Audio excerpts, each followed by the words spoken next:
3 de la tarde y un minutito, casi 2. Pedimos disculpas por el retraso. Arranca un capítulo más de Contextos Salvajes. Este cuate no es un actor de Hollywood, no es un latino en Los Ángeles, no sale en ninguna telenovela colombiana, ¿o sí? Este cuate dicen que es el próximo presidente de Colombia, Abelardo de la Espriella. Hijo de millonario, abogado mediático, con nexos con el narco, con el paramilitarismo. Son los nuevos tiempos oscuros en el que vivimos. En Perú, la hija de un dictador. En Colombia, el hijo de un señor vinculado él mismo también al uribismo, al narco paramilitarismo. Y luego los narcos somos nosotros. En fin, Serafín, hoy nuestra editorial, las trampas de la ultraderecha, Colombia y Perú. Para hacerlo más breve, Colombia y Perú, las trampas. Porque todavía no sabemos si este señor es presidente de Colombia, pero, si enciendes la televisión y pones a los medios mentirosos, te están diciendo que este cuate ganó las elecciones en Colombia, y es mentira. Son proyecciones de voto.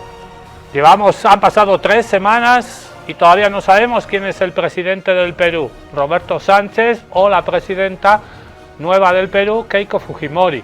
Se va a saber a mitad del próximo mes. Un mes tardan en Perú. ¿Por qué tardan tanto?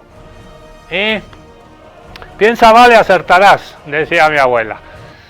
Y estos señores, tanto Abelardo, el abogado mediático con nexos con el paramilitarismo, este señor, como la señora Keiko Fujimori, como toda la derecha / ultraderecha, ya hemos hablado más de una vez que la ultraderecha se ha comido con papa frita a la derecha en todos los países. El uribismo, chacatao, ya murió, Uribe ya, chao. Pasa lo mismo con el pinochetismo, los señores de la derecha, el señor Piñera en Chile, Sebastián, chao, que pase el siguiente desgraciado. Y el siguiente desgraciado, como decía Laura, el siguiente siempre es de ultraderecha. La ultraderecha, la derecha tradicional, convencional, la que respetaba las reglas, ha sido fagocitada por la ultraderecha, con mandato desde arriba. Con mandato del señor Donald Trump, porque la injerencia abierta de Donald Trump en las últimas elecciones en América Latina es flagrante. Con nocturnidad y alevosía no, a la luz del día, alevoso sí, alevoso como es. Hoy vamos a escuchar a Donald Trump, que dice que ha ganado su amigo de la ultraderecha, Abelardo de la Espriella, porque lo ha apoyado Estados Unidos, porque lo ha apoyado él. Entonces, ¿dónde queda nuestra soberanía? ¿Dónde queda nuestra dignidad? Si los presidentes de América Latina ahora se eligen ahí arriba, en la Casa Blanca, ahí se eligen. Y estos señores controlan los medios de comunicación, mentirosos porque te han dicho que ha ganado Abelardo, te han dicho que ha ganado Keiko, y todavía faltan votos por escrutar. Y todavía hay miles de papeletas electorales impugnadas. Este señor dicen que lleva una ventaja de 200.000 votos. En el Perú la diferencia es de 1.500 votos. Pero falta todavía votos. Y sobre todo hay papeletas electorales impugnadas. Sobre todo las del exterior. En Estados Unidos, el voto colombiano en Estados Unidos, dicen que está a favor de Abelardo de la Espriella, el candidato a la ultraderecha, y de Donald Trump, 80-20. 80% a favor de la ultraderecha, 20% a favor del candidato del pacto histórico, de la izquierda, de Gustavo Petro, de Iván Cepeda Castro. ¿Y saben quién cuenta? ¿Quién cuenta los votos en el exterior? Por ejemplo, el voto colombiano en Estados Unidos. Los consulados. Los consulados en Estados Unidos controlan esos votos y evidentemente ya sabemos cómo cuentan, ¿no? 8 votos para Espriella, 1 para Iván Cepeda, 8-1, así están contando, y esas actas electorales están siendo impugnadas, y la diferencia es muy cortita, de apenas 200.000 votos, de un total de 12 millones de colombianos. 12 votaron por este cuate, 12 votaron por el otro, es un empate técnico, pero se va a decidir por unos cuantos pesitos, unos porotos. Y se van a impugnar, ya llevan impugnadas en Colombia 33.000 actas electorales, con muchísimos votos. ¿Eso le puede dar la vuelta? Sí, le puede dar la vuelta. Entonces, ¿por qué los medios de la derecha te dicen que ha ganado este tipo? No, no ha ganado. No ha ganado, no hay resultados finales legales. No hay. Son todos sondeos, presondeos, preconteos, encuestas a pie de urna, como acá tuvimos el famoso TREP, el sistema de conteo rápido. No son datos oficiales y finales. Entonces, ¿por qué nos mienten? Porque hacen trampa.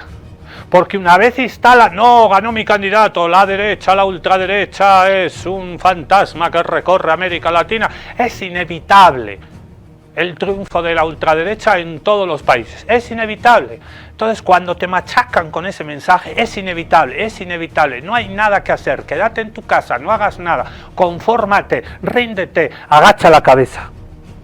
Y eso te lo dicen mañana, tarde, día y noche. No nos han vencido, no nos vencerán, no nos vencieron, pero el mensaje de la resignación y el mensaje de la apatía y de la desilusión, los medios mentirosos nos lo dicen todos los días. La Res 1, la Res ATV, Unitel, toditos, todo el día. Por eso es impresionante que la mitad del pueblo colombiano y la mitad del pueblo peruano, ambos países, añazos, décadas, bajo gobiernos de derecha, privatizadores y hambreadores apoyados por los Estados Unidos, con terrorismo de Estado en los dos países, en Perú y en Colombia, con miles de militantes asesinados cuando pasaron a hacer política, como pasó en Colombia con la Unión Patriótica, el partido de las FARC, como pasó en Perú, miles y miles de desaparecidos, torturados, asesinados, bajo el terrorismo de Estado del señor Alberto Chino Fujimori. Es heroico que bajo esas circunstancias de control absoluto mediático de los medios de comunicación por parte de la derecha arrodillada, títeres y paya de los Estados Unidos, con el control absoluto, global, total de las redes sociales, que ya sabemos cómo funciona el algoritmo del odio, con el total control de los medios de comunicación, de las redes sociales, del partido judicial haciendo lawfare, prohibiendo candidatos, con el control absoluto del capital, de las grandes empresas, de las clases medias, derechizadas, a pesar de que su nivel de vida mejoró cuando las izquierdas dominaron durante más de 10 años, pero no importa. Estos señores vuelven, retornan. Abelardo, Keiko Fujimori, ojalá los resultados no digan eso al final, vamos a esperar. Pero estos señores, el señor José Antonio Kast, hijo de un nazi alemán, el señor Noboa, hijo del señor más millonario de Ecuador, el señor Bukele, el señor Milei, todos estos candidatos, los hijos de Bolsonaro, los hijos de Bolsonaro, todos estos señores quieren volver, algunos han vuelto y vuelven por un revanchismo de clase. Ahora vamos a gobernar otra vez los ricos para los ricos, se llama plutocracia, el gobierno de los ricos para los ricos. ¿Qué es eso de acabar con la brecha social? ¿Qué es eso de repartir la riqueza? No, estos tipos han vuelto para concentrar la riqueza otra vez, para la revancha de clase, para la revancha de odio racial, para el racismo, el clasismo, el fascismo. Por eso han vuelto y por eso hacen trampas. Es heroico que la mitad del pueblo colombiano y la mitad del pueblo peruano sigan votando a pesar de esa guerra constante, de esa maquinaria de guerra, sigan votando por la izquierda, por las izquierdas, por Petro, por Roberto Sánchez, por César del Castillo. Es heroico que bajo ese bombardeo cotidiano, rutinario, constante, esa gota, chun, chun, chun, chun, chun, que oroda la piedra, que diría Charly García, a pesar de ese goteo permanente, a pesar del control absoluto de medios de comunicación y redes sociales, el pueblo colombiano y el pueblo peruano no se deja engañar. Es heroico. Hoy, Colombia y Perú, las trampas del sistema, las trampas de la ultraderecha.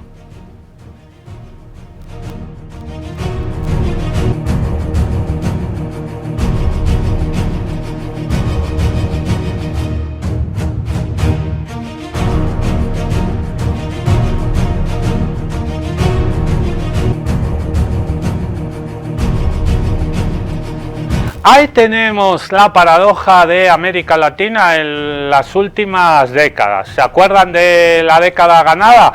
Lo vamos a ir a ver a pantalla completa para que lo puedan leer todos en la casita. Ahora en la tarde, ahí. Ahora en la tarde y después, más tardecito, en la noche. Ahí tenemos. Esto ha pasado en América Latina en los últimos 20, 30 años. ¿Se acuerdan de la década ganada?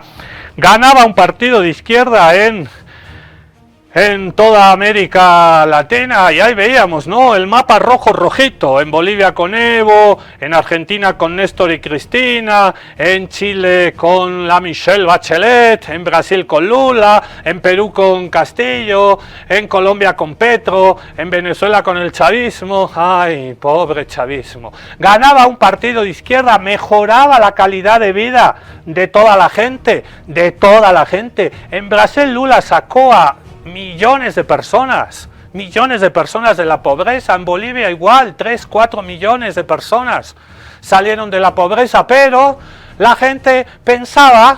En Brasil hubo una encuesta, le preguntaron a la gente: ¿usted por qué cree que su calidad de vida ha mejorado? ¿Por qué cree que ahora tiene salud, educación, le llega la platita para unas vacaciones, le llega la platita para salir a comer algún día, alguna noche, para invitar a los familiares? ¿Por qué cree que le alcanza ahora la plata? Y la gente mayoritariamente en Brasil daba gracias a Deus. Daba gracias a Dios. Gracias a Dios, ahora estoy mejor. Siguiente encuestado. Gracias a Dios, ahora estoy mejor. Gracias a Dios. De cada 10 personas, 8 le agradecían a Dios, no le agradecían al PT, al Partido de los Trabajadores, a Lula, a sus políticas de redistribución social de la riqueza, no. Y entonces la gente pensó: no es suficiente, uy, además están robando, uy, y intoxicados y envenenados por las redes sociales, la gente empezó a pensar que no era suficiente, y que Lula era un corrupto, que se compró una casa en la playa, y que el Evo igual, y el otro también, y Correa, de lo peor, son estos zurdos, y Néstor y Cristina, los peronistas son de lo peor, y ¿quién más? Y Petro, Petro era un guerrillero, no, terroristas son, pero han mejorado tu calidad de... No importa. Envenenados e intoxicados, la gente votó por un derechista completamente loco como Donald Trump. La vida se vuelve miserable otra vez, no te alcanza, no tienes platita, la salud, la educación pública se ve deteriorada, se privatizan nuestros recursos naturales, ¡pum!, y otra vez gana un partido de izquierda. ¿Cuándo vamos a salir? ¿Cuándo vamos a salir de este círculo vicioso virtuoso? Quizás cuando pensemos por nosotros mismos. ¿Quién ha ganado en Colombia? Nadie sabe. ¿Quién ganó las elecciones en Colombia? La gran prensa anuncia en titulares al candidato de la derecha, Abelardo de la Espriella, como el victorioso, pero todavía los resultados del escrutinio oficial no se conocen, apenas el preconteo. Sin embargo, de la Espriella ya se reconoce como vencedor. Compatriotas, con una gratitud infinita hacia Dios, con el alma colmada de emoción y con un amor inmenso por Colombia, comparezco esta noche ante ustedes para anunciar la noticia más importante de mi vida. El pueblo colombiano me ha confiado el honor supremo de servirle como su próximo presidente de la República de Colombia. Del otro lado, el senador Iván Cepeda llamó a la serenidad tras las elecciones y advirtió al candidato opositor que no tolerarán amenazas ni imposiciones. También informó que la diferencia entre los candidatos es menor al 1% y su equipo presentó 57.189 reclamaciones y exige la verificación material de los resultados del escrutinio. El preconteo no es oficial, no es un resultado definitivo, ni es vinculante. hemos hecho la siguiente precisión.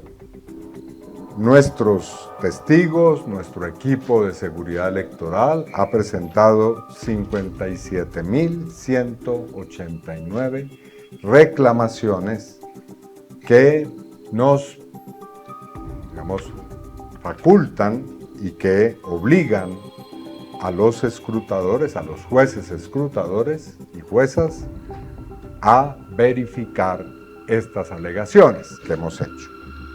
Y por lo tanto, nosotros estamos en este momento con nuestros equipos participando del escrutinio. Hay que cuidar el voto, indudablemente. A la justicia, a las autoridades competentes entregaremos todas las cuentas, dineros que se transaron desde el exterior, empresas, rutas, sitios, nombres propios de quienes desde afuera con dinero colombiano y extranjero han intentado esclavizar al pueblo de Colombia, quitándole su libertad de decidir.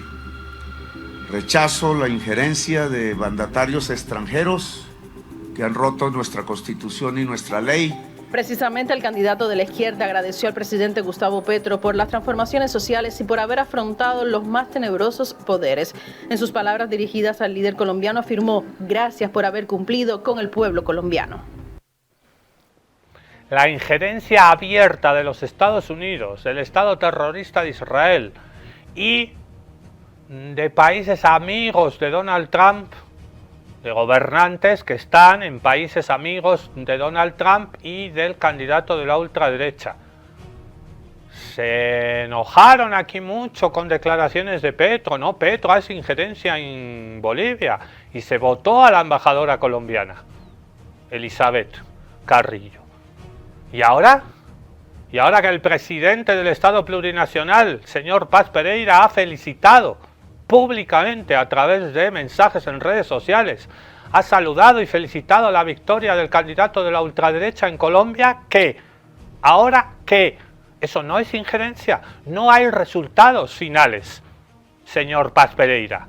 Usted felicitando a uno de los dos candidatos ha hecho injerencia. ¿Y ahora qué? ¿A quién votamos? Paz Pereira, ¿a quién votamos? Y este mensaje sirve para Kast, para Noboa, para Milei, para Donald Trump. Todos han felicitado y han dado por hecho que el candidato de la ultraderecha ha ganado cuando no se han contado todos los votos. Entonces, esto es una estrategia, evidentemente. Y esto no sale el presidente de Bolivia y después el de Chile, y después el de Ecuador y después de El Salvador y después Argentina y antes Donald Trump. No, esto no es casualidad, nada es casualidad. Causalidad sí, casualidad no. Causalidad todo, consecuencia, causa y consecuencia. Una cosa viene antes, otra cosa viene después, pero todo está orquestado, es un libreto, es un manual. Y no salen estos señores porque se antojan, porque, ay, sí, le voy a felicitar a mi cuate, qué lindo por Colombia, ¿no? Piensa parecido a mí, qué lindo, ¿no? Ya, la ultraderecha no tiene rival, están vencidos. No, esto obedece a un libreto que viene desde los Estados Unidos, desde la Casa Blanca. Salgan uno por uno, les llaman, salgan a felicitar, dice Donald Trump. Sí, papito. Y todos salen a felicitar. ¿Dónde está la soberanía? ¿Dónde está la dignidad? ¿Dónde? Y es vital a partir de ahora en toda América Latina darle mucha bola y poner ojo al charque en el voto en el exterior. De nuestros compatriotas y actamasis, hombres, mujeres, que sacrificadamente mandan su platita, su remesa desde el exterior, que laburan, pero que ahorita, cuando las diferencias son tan estrechas como en Colombia, como en Perú, lo serán en el futuro en Bolivia, el voto del boliviano, de la boliviana en el exterior es fundamental, vital. El neoliberalismo salvaje, el capitalismo salvaje ha expulsado y ha mandado al exilio a muchos compatriotas, mujeres y hombres, a muchos, a demasiados. Nadie se va de su país porque le da la gana. Todos buscamos un futuro mejor. Migrar es un derecho y no pierdes esos derechos de votar y te interesa lo que pasa en tu patria, ahí votas. Pero ¿quién controla ese voto? En Estados Unidos, el voto colombiano no lo controla el órgano electoral, lo controlan las embajadas, los consulados. ¿Y quiénes están ahora ahí? La mano alargada de la injerencia norteamericana, también de Israel. Entonces es un circo montado.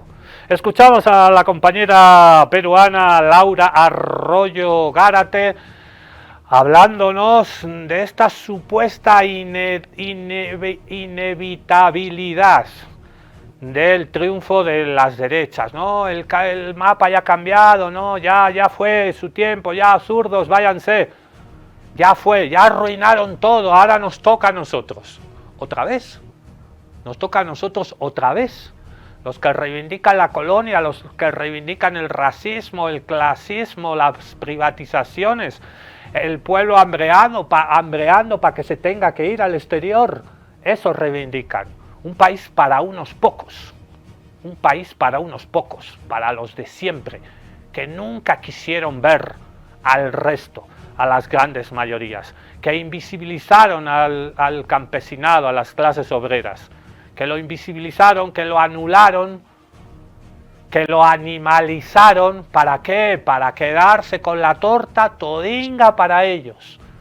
Lo de siempre, se llama capitalismo, se llama colonia, se llama racismo. Laura Arroyo nos viene a decir que ni en Colombia ni en Perú nos han vencido.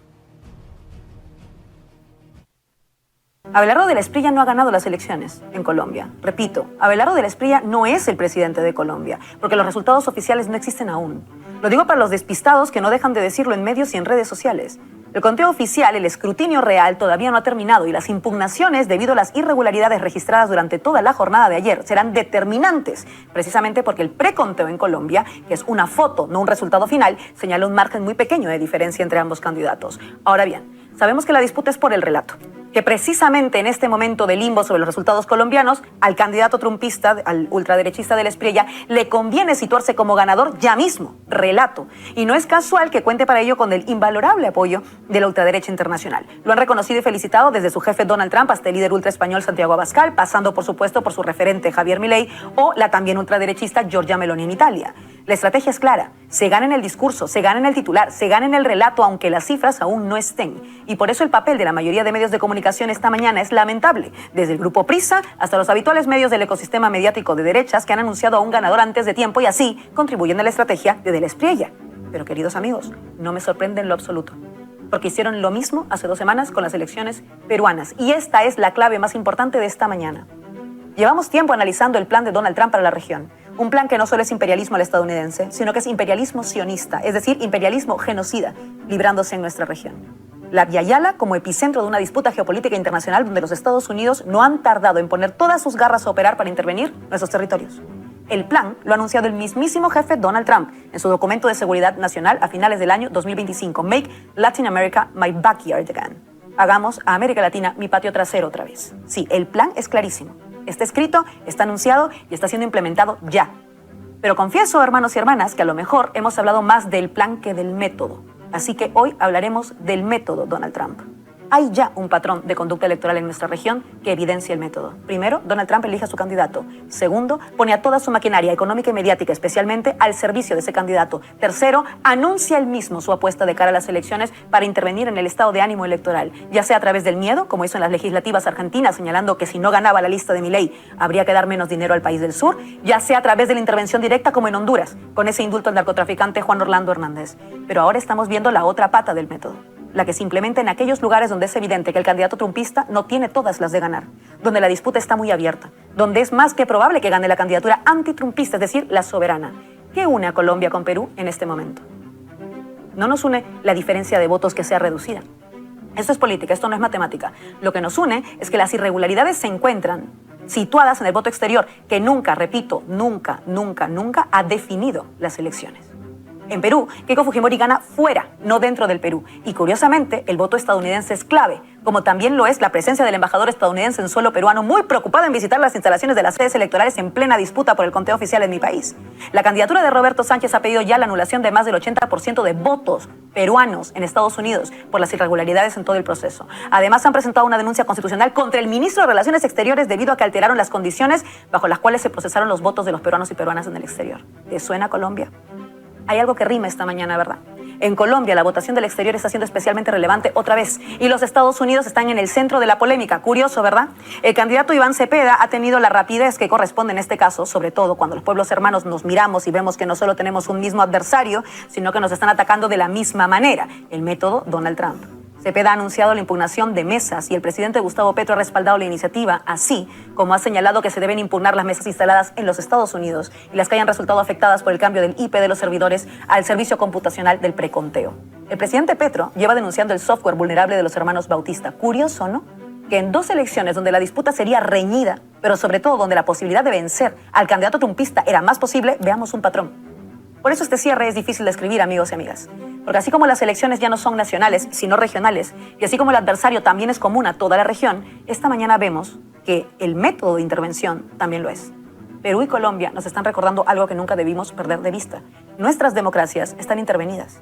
Y si una democracia está intervenida, no es democracia. Bienvenidos a la era del imperialismo sionista en la región. Bienvenidos al método Donald Trump, que el voto exterior se haga cargo de hacer ganar al candidato del imperio.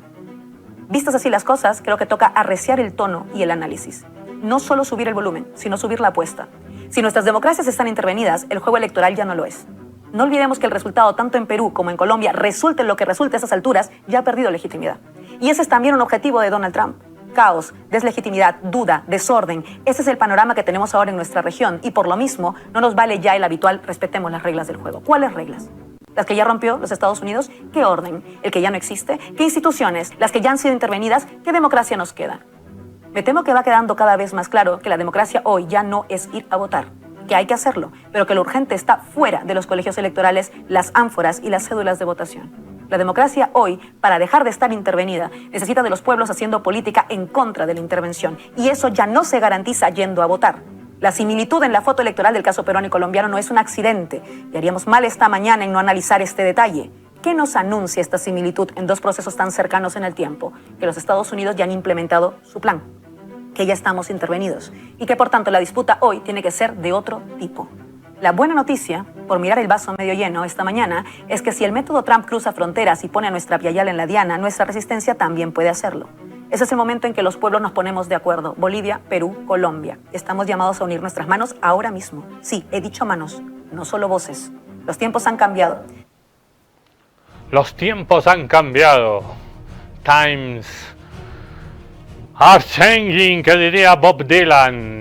Es un llamado de Laura Arroyo Gárate, periodista peruana que vive en Madrid, trabaja para Canal Red. Es un llamado otra vez, un llamado bolivariano chavista, un llamado a la unión de la patria grande, un llamado al internacionalismo, a que dejemos de estar peleados. Muchas veces el fútbol, y ahora que estamos inmersos en medio de una Copa del Mundo, de un Mundial, muchas veces no, los peruanos son tal, los chilenos son tal, y vamos a la cancha a insultar a nuestros hermanos. Muchas veces el fútbol desune, y eso también forma parte de un patrón, de un libreto, pero hay que volver a sentirse latinoamericanos, volver a sentir la patria grande, porque como acaba de explicar Laura Arroyo Gárate, tenemos el mismo enemigo, nos enfrentamos al mismo patrón, nos enfrentamos a los mismos métodos, están haciendo lo mismo.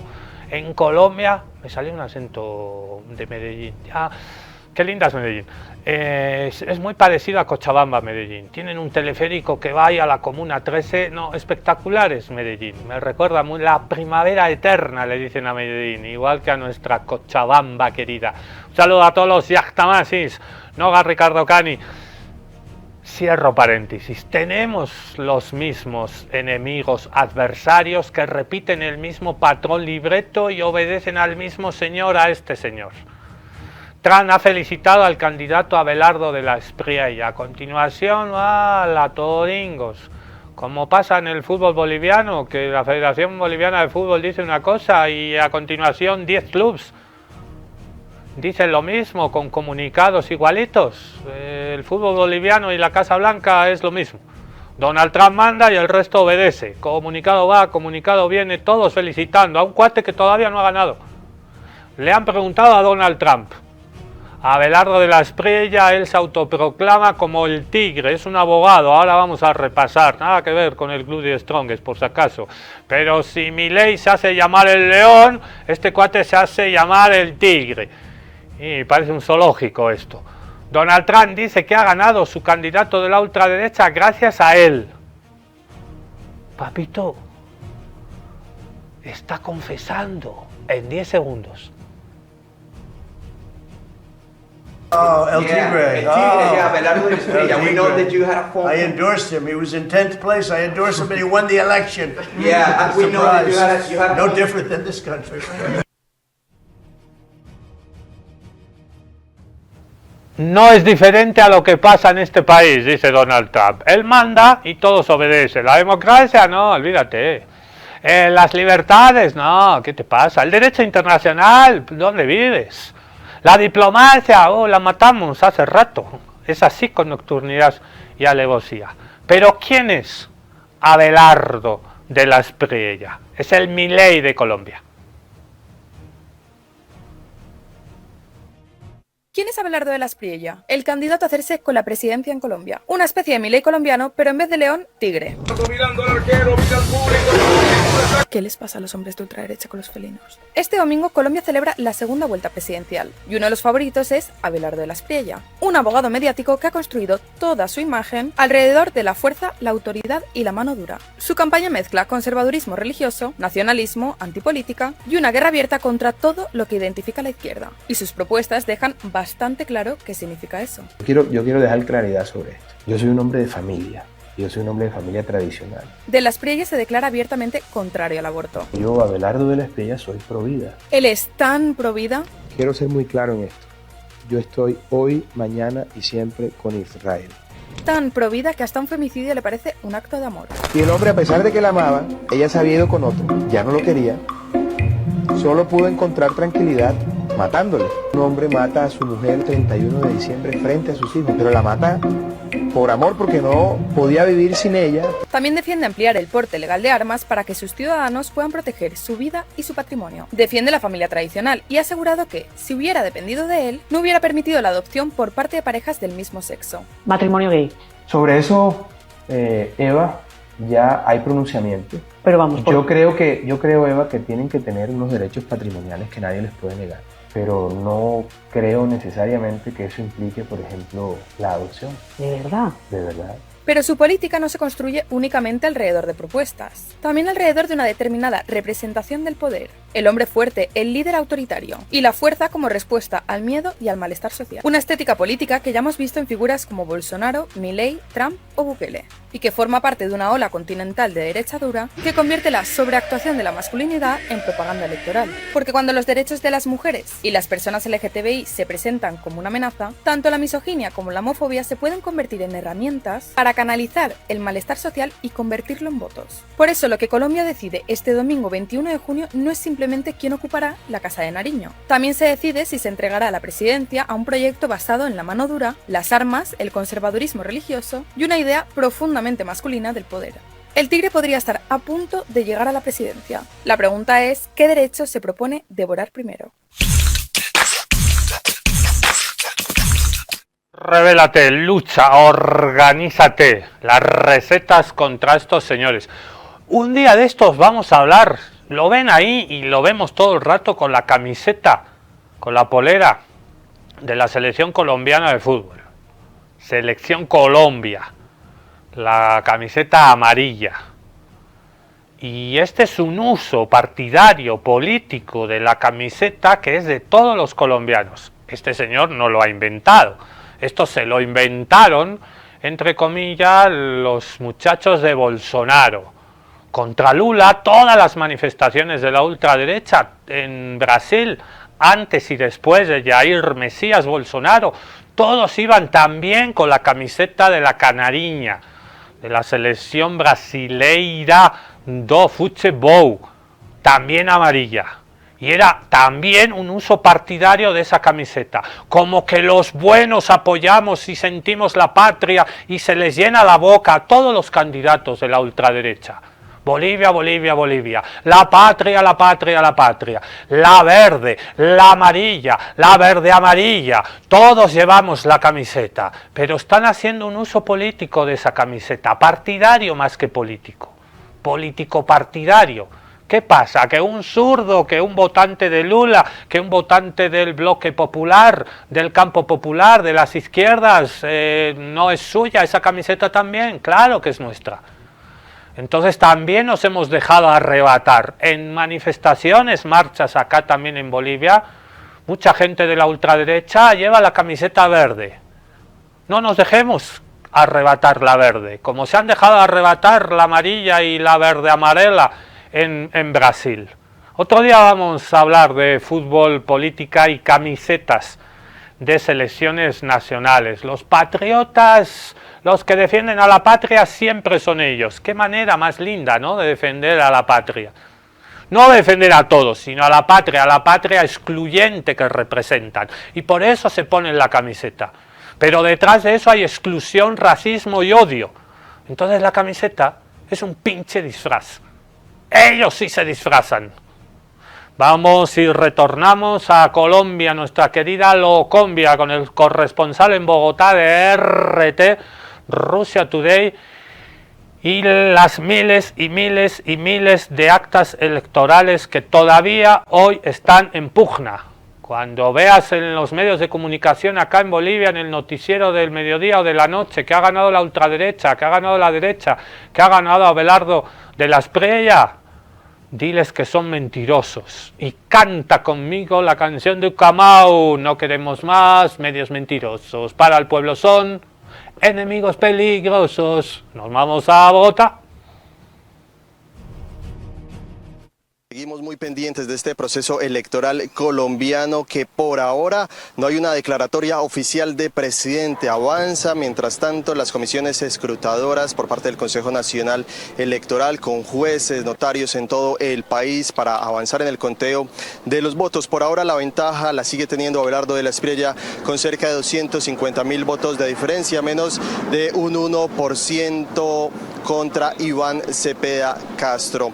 El presidente de la República, Gustavo Petro, a través de su cuenta de X, pues se ha referido durante las últimas horas precisamente a lo que está sucediendo en este momento. Dice que va a presentar los algoritmos que hacen vulnerable el programa de elecciones. Dice que se permite a estados poderosos con capacidad computacional reemplazar a colombianos y colombianas. Dice que ya se sabe que los algoritmos que suspendieron en la metabase del E14, que es uno de los formularios que se diligencia por parte de los jurados de votación, y la estampilla y el candado HAS, se pueden cambiar de los formularios ya puestos. Una denuncia que está haciendo entonces el presidente de la República. Incluso ha dicho que es un riesgo el resultado electoral en Colombia, también en Perú y en Venezuela. Escuchemos lo que dice. Hoy por hoy, Perú, Colombia, Venezuela están en una polarización máxima,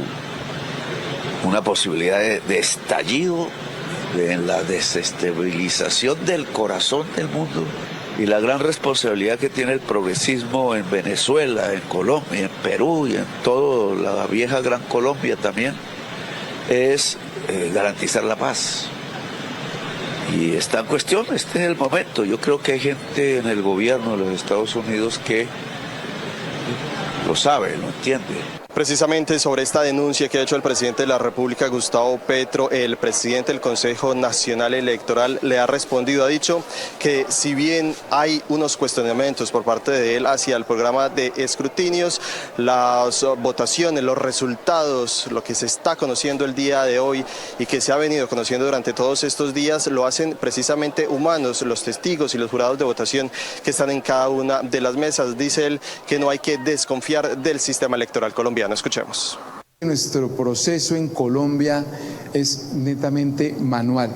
Ustedes me han escuchado a lo largo de esta intervención.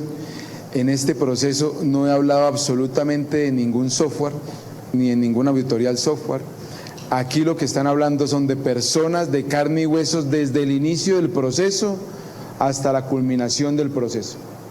De otra parte, la misión de observación electoral tuvo un comité con el gobierno, con el ministro del Interior, el ministro de Defensa, donde estuvieron revisando los resultados de la jornada electoral, los avances de cómo avanza el proceso de escrutinio. Ha dicho ella que todo transcurre en completa normalidad y llamó a que se respete este proceso de escrutinios que se está adelantando en este momento por parte de las autoridades electorales. Escuchemos. Hoy tuvimos una reunión absolutamente productiva con el ministro del Interior. El ministro del Interior es la voz política del Ejecutivo y creo que las autoridades, pero por lo menos sí, la misión de observación electoral sale de esta conversación absolutamente tranquila de que el señor ministro está haciendo un chequeo de que los procedimientos se estén cumpliendo y que estos procedimientos se hagan también de los tiempos que necesitan cada una de las autoridades para que sea un proceso electoral que termine con éxito. Lo que se vio hoy en la reunión fue madurez política, se vio madurez democrática además. Hay que destacar que en las horas de la mañana de este martes se ha instalado la Comisión Nacional de Escrutinios por parte del Consejo Nacional Electoral, donde se van a revisar todas las actas que han llegado desde diferentes puntos del país y así durante las próximas horas o quizás los próximos días tener ya una declaratoria final de quién es el presidente de la República. Recordemos una ventaja que por ahora 250.000 votos le da a Abelardo de la Espriella la presidencia de Colombia. Nosotros, por supuesto, estaremos muy pendientes del avance de este proceso democrático en Colombia. Gracias, panita, parce, que no estaba en Bogotá, estaba en Barranquilla, listo el cuate, ¿no? Se fue del frío de Bogotá al caluroso Caribe de Barranquilla. Mega fraude de la derecha, pro Estados Unidos, dirá, en Colombia. El abrazo de Donald Trump y Abelardo de la Espriella. Hemos hablado de la importancia del voto exterior y de quién controla ese voto, pero también acabamos de escuchar a la presidenta, a la jefa de la misión de observación electoral que está en Colombia.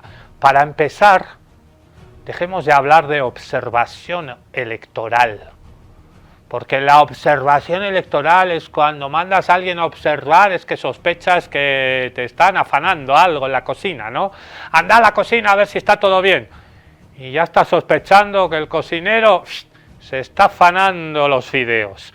Observación electoral. En los tiempos de Chávez, ¡ay, qué tiempos aquellos! Las misiones de observación electoral se llamaban de acompañamiento electoral. Deberíamos asumir también esos conceptos, porque las palabras no son neutrales. Una cosa es observar y otra cosa es acompañar. Está mejor acompañar, ¿no? Entonces, ¿por qué los llamamos misiones de observación electoral? ¿Y por qué esas misiones están al mando de la OEA? Que tampoco, como las palabras, tampoco son neutrales. Entonces dice la OEA que ha sido instrumento, herramienta para golpes de Estado en muchos países y para fraudes electorales en muchos países, porque la OEA está en Washington, su sede, y sabemos de qué picojea y quién billetea a la OEA de observador electoral parcial, mis pelotubis. 0 bajo 0, no tienen nada de observadores y menos neutrales, objetivos, independientes, imparciales. ¡Ja! Me río de Janeiro, me río de la OEA. Y luego vienen los señores de la Unión Europea, sí, también vienen a observarnos, como el que va al zoológico. Vayan al zoológico me voy a enojar.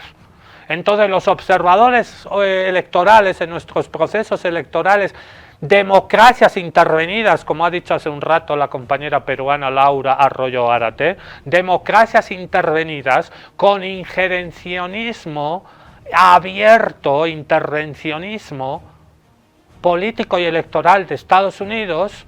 Estas patas de la observación / acompañamiento electoral forman parte también de ese libreto. No nos hagamos, no nos crean estúpidos.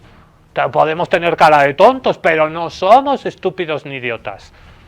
Las misiones de observaciones electorales patean con la derecha. Y claro, en Colombia está todo bien, sí, sí. Y si gana Keï con el Perú, sí, sí, está todo bien. Formar parte de un libreto, menos observar, como decía Juan Enrique Jurado, vayan a observar a su abuela, que la tienen abandonada. Que la tienen abandonada y sola. ¿Por qué no van a observar a su abuela? ¿Acaso nosotros, en América Latina, mandamos observaciones, misiones de observación electoral a las elecciones de España, de Italia, de Francia? No mandamos, ¿no? Entonces se llama colonialismo. Colonia se llama. Escuchamos al pueblo colombiano en las calles, a favor de unos, a favor de otros. Ahora sí nos vamos a Bogotá. Estoy viendo ahí el Metrobús de Bogotá.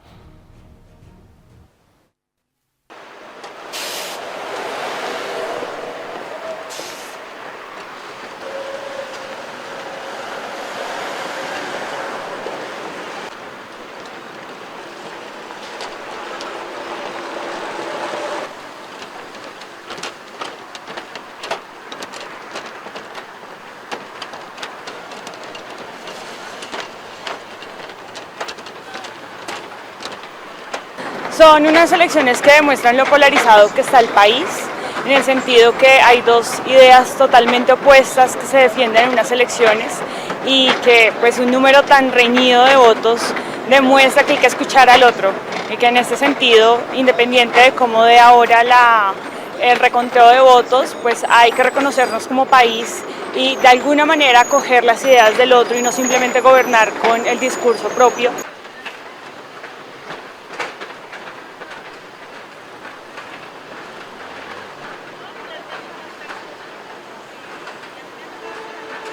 Que venía mal, sí venía mal, pero el gobierno actual acabó de empeorar todo.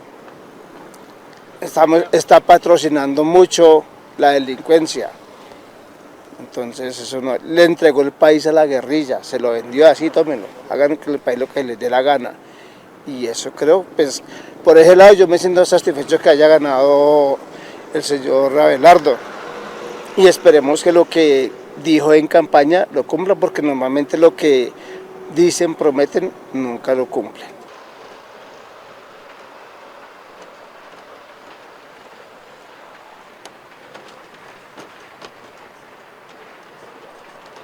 El día después, para mí hoy específicamente, es un día de cierta frustración, porque pues yo me identifico con las políticas del progresismo, ¿sí? Independientemente pues de los resultados que se hayan dado. Entonces, para mí es un día frustrante, me siento incómodo.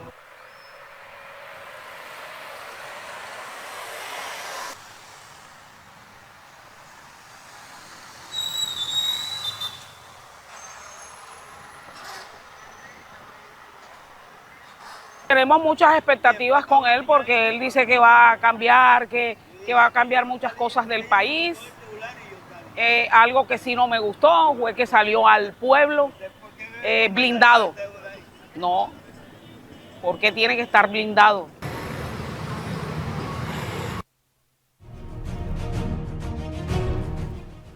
Ahí decía esa compañera colombiana, hermana de Colombia, que por qué tiene que salir blindado. Lo hemos visto, se nos ha olvidado comentarlo, pero en todos los discursos después del domingo, la segunda vuelta, hace 2 días, salía como salía antes el Papa, ¿no?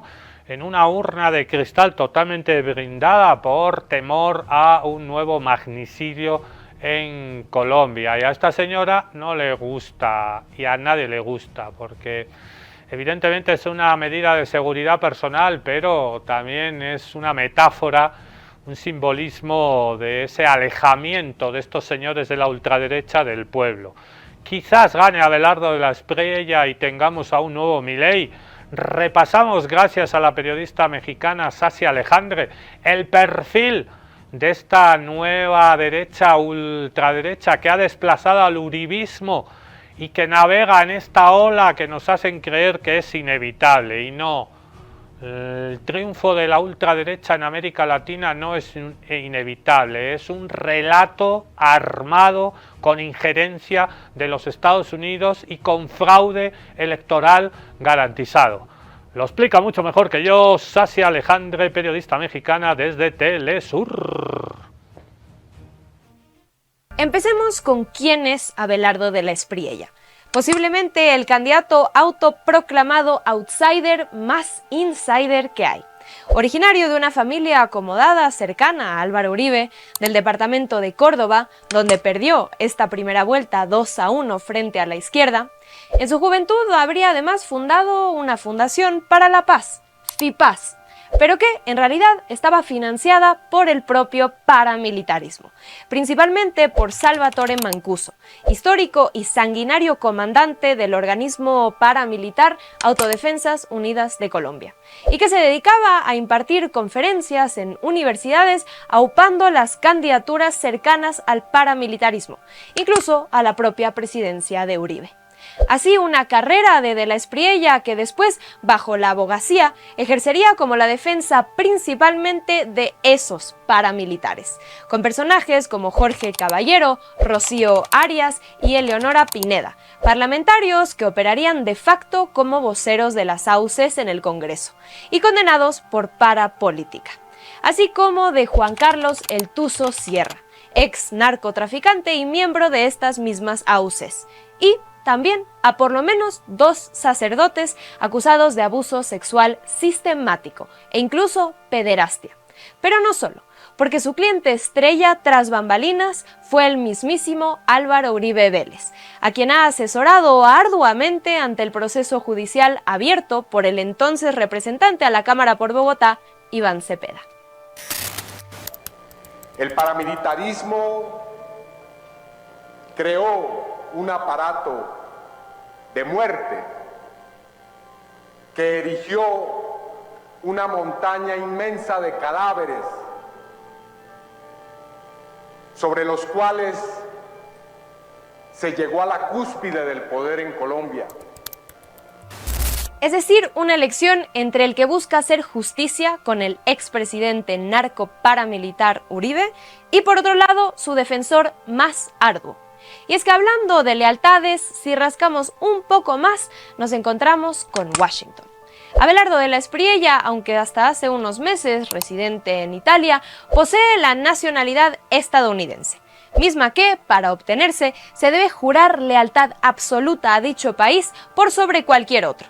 Una condición de lealtad patriótica al imperio que comparte asimismo con Bernie Moreno, el senador republicano de origen colombiano que, junto a 88 delegados más, fue enviado por Marco Rubio a supervisar esta elección. Pero es que la injerencia en estas elecciones no se quedó ahí. Bajo un Donald Trump que adapta la estrategia usada en Honduras al sistema electoral colombiano, dividido en 2 vueltas, publicando así casi el mismo mensaje en X, aupando la candidatura de Narrias Fura una semana antes de la elección hondureña, y ahora publicado tras un par de días después de la primera vuelta presidencial en Colombia, aupando a Abelardo de la Espriella. La preocupación por parte de la violencia no es solo de los ciudadanos colombianos, no es solo de las autoridades, también está traspasando fronteras, tanto que Estados Unidos ha anunciado por primera vez que será observador electoral en Colombia. Varios integrantes de la Embajada de los Estados Unidos en territorio colombiano estarán mirando cómo se van a presentar estos comicios en nuestro país. Esto tras una primera vuelta marcada por irregularidades tácitas.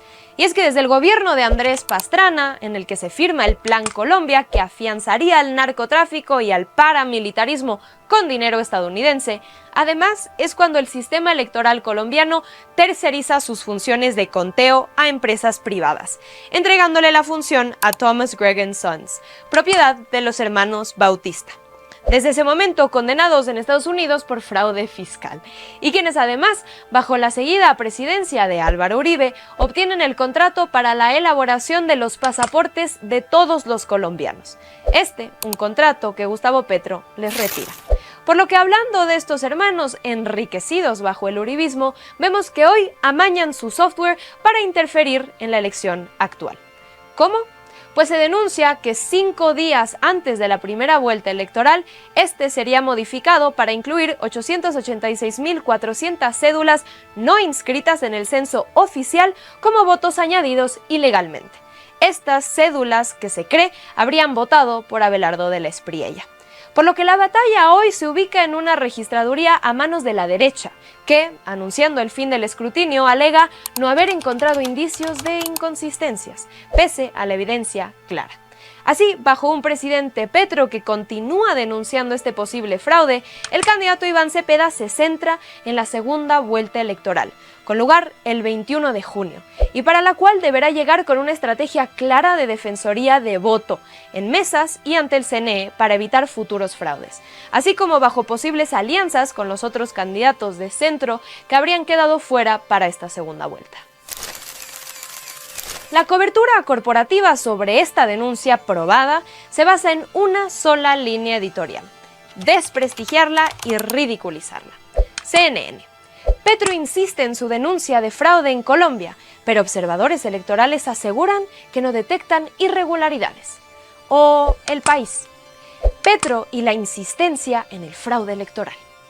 Esto es, enmarcando a las denuncias ante registraduría como una patraña del presidente Petro, a quien a estas alturas, como apuesta electoral, buscan continuar ridiculizándolo y sobre todo caracterizándolo como un polarizador que quiere desestabilizar este proceso electoral supuestamente llevado a cabo con normalidad. Cuando lo cierto es que no solo hay pruebas de este posible fraude actual, sino que el propio Gustavo Petro ya habría sufrido un fraude por este mismo software de los hermanos Bautista en las elecciones pasadas, donde alrededor de 500.000 de votos para el pacto histórico fueron eliminados en el preconteo del software, únicamente recuperados tras la posterior impugnación del resultado. Así, la batalla por Colombia sigue abierta. La batalla por Colombia abierta, la batalla por el Perú abierta, los mismos patrones, los mismos guiones, las mismas adulteraciones en el conteo electoral, la misma manipulación del voto exterior, la misma mano invisible de los Estados Unidos de Norteamérica y del Estado terrorista de Israel, los mismos de siempre que quieren volver para quedarse con todo como siempre. Esto ha sido un capítulo especial, las trampas de la ultraderecha en Perú y en Colombia. Nosotros volvemos mañana. Tinkunakamacachun, mañana más y mejor.